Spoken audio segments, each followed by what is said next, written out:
एक तरफ जहां उत्तर प्रदेश सरकार की पुलिस के द्वारा किए गए एनकाउंटर पर लगातार बवाल देखने को मिल रहा है और विपक्ष द्वारा सियासत भी की जा रही है, तो दूसरी ओर एक बार फिर से पुलिस लंगड़ा ऑपरेशन चला रही है और इस बीच बताया जा रहा है कि हर तथ्य को खोजने की कोशिश की जा रही है। क्या है मामला, देखिए।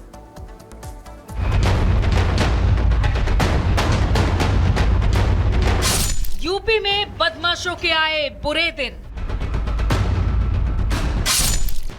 ऑपरेशन लंगड़ा से बदमाशों में मचा हाहाकार। योगी राज में जान की भीख मांग रहे बदमाश कह रहे हैं बख्श दो, माफ कर दो, अब नहीं करेंगे अपराध। योगी सरकार के दूसरे कार्यकाल में बदमाशों की शामत आ गई है। शहर दर शहर बदमाशों का ढूंढ कर एनकाउंटर किया जा रहा है और उन्हें पकड़कर जेल की सलाखों के पीछे डाला जा रहा है।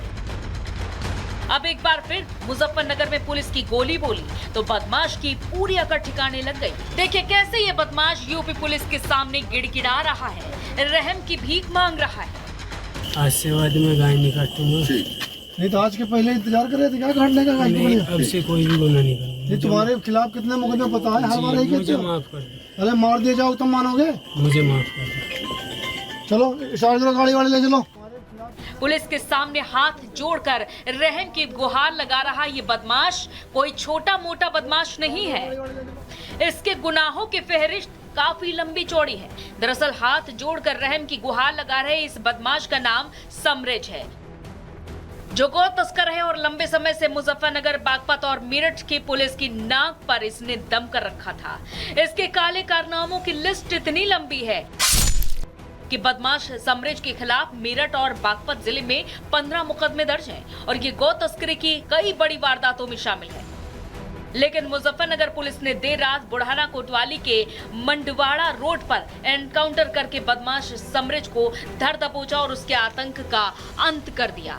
पुलिस की गोली लगने से गौ तस्कर समरेज बुरी तरह से घायल हो गया और उसकी हालत ऐसी हो गई कि बदमाश को कंधों पर टांग कर थाने लाया गया। पुलिस ने मुठभेड़ वाली जगह से एक तमंचा, 4 कारतूस और एक बाइक बरामद की है। चेकिंग करते वक्त एक ग्राउंड स्कूल की तरफ से एक व्यक्ति अपने CD 100 मोटरसाइकिल से आया और पुलिस वालों को देख करके वो ठिठका। पुलिस वालों ने उसको रोकना चाहा तो उसने फायरिंग की और जवाबी फायरिंग में आत्मरक्षार्थ उसके 2 पैर में गोली लगी है।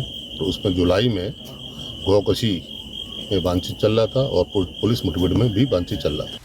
मुजफ्फरनगर पुलिस ने बदमाश समरेज के आतंक से लोगों को छुटकारा तो दिला दिया, लेकिन एनकाउंटर पर सवाल उठाने का सिलसिला लगातार जारी है। गाजीपुर से समाजवादी पार्टी के सांसद अफजाल अंसारी ने अब यूपी में चलाए जा रहे ऑपरेशन लंगड़ा के लिए योगी सरकार को घेरा है और कहा है कि झूठी कहानी बनाकर एनकाउंटर करना ठीक बात नहीं है। अगर असली अपराधी है और सही मुठभेड़ है तो ऐतराज का कोई सवाल नहीं। हम मुठभेड़ कहानी झूठी है अगर मुठभेड़ की तो वो निंदनीय है, वो कानून के विरुद्ध है। हम उस तरह की घटना का विरोध करते हैं। यूपी में एक तरफ जहां पुलिस की गोली बोल रही है तो वहीं एनकाउंटर पर सियासी घमासान भी जारी है। हालांकि यूपी पुलिस का बदमाशों को साफ साफ कहना है कि सुधर जाओ या तो यूपी छोड़ दो, और अगर ऐसा नहीं किया तो फिर एक ही रास्ता बचता है, ऑपरेशन लंगड़ा। Bureau report, Republic Bharat. लेकर फैलाई गई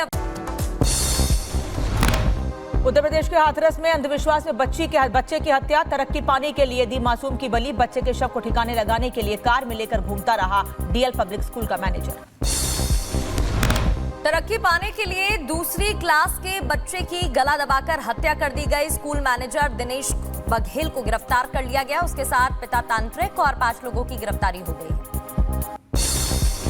दिल्ली के शाही ईदगाह पर अतिक्रमण को लेकर फैलाई गई अफवाह, भारी संख्या में पहुंचे लोग, पुलिस बल को किया गया तैनात, लोगों से की गई शांति की अपील। अतिक्रमण को लेकर फैलाई गई अफवाह के बाद अलर्ट पर है प्रशासन। शाही ईदगाह के पास बढ़ाई गई सुरक्षा, भारी पुलिस बल और RAF की तैनाती। दिल्ली पुलिस के मुताबिक अफवाह फैलाने वालों के खिलाफ की जा सकती है कार्रवाई। कल लोगों ने की थी जमकर नारेबाजी। अवैध मस्जिद के विरोध में आज सद्भावना मार्च, बड़ी तादाद में मार्च में शामिल हुए लोग। शनिवार को हिंदू संगठन का विरोध प्रदर्शन। विरोध प्रदर्शन के बीच घेरे में आई हिमाचल सरकार, बीजेपी ने सुक्खू सरकार पर जमकर निशाना साधा। बंगाल में बिहार के छात्रों से मारपीट का मामला, सीएम नीतीश कुमार ने ममता को लिखी चिट्ठी, दोषियों पर कार्रवाई की मांग। बंगाल में बिहार के छात्रों से मारपीट मामले में एक्शन, सिलीगुड़ी पुलिस ने 2 लोगों को गिरफ्तार किया। छात्रों को धमकाने और पिटाई करने का आरोप, डीसीपी विश्वास चंद ने गिरफ्तारी को लेकर जानकारी दी। बंगाल में छात्रों की पिटाई पर केंद्रीय मंत्री गिरिराज सिंह का ममता सरकार पर हमला, कहा रोहिंग्या मुसलमानों के लिए बिछाया गया रेड कारपेट और बिहार से परीक्षा देने गए बच्चों की पिटाई की गई। जहां रोहिंग्या और बांग्लादेशी घुसपैठियों के लिए मुसलमानों के लिए रेड कारपेट बिछा के रखती है। बिहार के बच्चे अगर जा रहे हैं वहां एग्जाम देने के लिए, उनके साथ गुंडाई कर रहे हैं, मार रहे हैं, पीट रहे हैं, भगा रहे हैं। सिलीगुड़ी में 2 छात्रों की पिटाई पर शहजाद पूनावाला का बयान, कहा पश्चिम बंगाल घुसपैठियों को वोट बैंक की तरह मानता है लेकिन बिहार के लोगों को पीटता है। हमारे कर्मठ बिहारी अगर बंगाल जा रहे हैं और वहां पर उनके साथ पिटाई हो रही, बंगाल में कोई कानून व्यवस्था, लॉ एंड ऑर्डर नहीं बचा है क्या? यहाँ पर तो सो कॉल्ड संविधान लागू होता है ना। बंगाल में बिहार के छात्रों से मारपीट पर जेडीयू नेता नीरज कुमार का बयान, का क्षेत्रीय धारणाओं को भड़काकर रोटी सेकने वालों पर बंगाल सरकार को कार्रवाई करनी चाहिए। तो क्षेत्रीय भावनाओं को जो भड़का करके जो अपना रोटी सेकना चाहते हैं, तो हम अनुरोध करेंगे पश्चिम बंगाल सरकार से, आपने संज्ञान में लिया है और कठोरतम कार्रवाई सुनिश्चित करिए।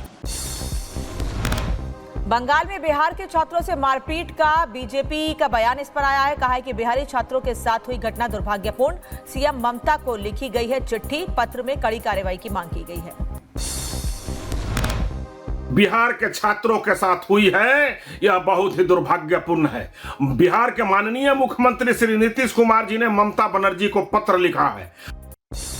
बंगाल में बिहार के छात्रों के साथ मारपीट पर बोले आरजेडी नेता मृत्युंजय तिवारी, कहा लालू यादव और तेजस्वी ने सीएम ममता से बात की है, सख्त कार्रवाई करने को कहा गया है। तुरंत आदरणीय लालू प्रसाद जी ने, श्री तेजस्वी यादव जी ने ममता दीदी से बात की, वहां की बंगाल की प्रशासन ने, सरकार ने त्वरित कार्रवाई की, दोषियों को गिरफ्तार किया गया। उत्तर प्रदेश में एनकाउंटर पर सपा सांसद अफजाल अंसारी का बयान, कहा किसी कार्रवाई का विरोध हमारा मकसद नहीं, लेकिन कानून में किसी को ठोकने की इजाजत नहीं। तो सही मुठभेड़ है तो ऐतराज का कोई सवाल नहीं। हम मुठभेड़ कहानी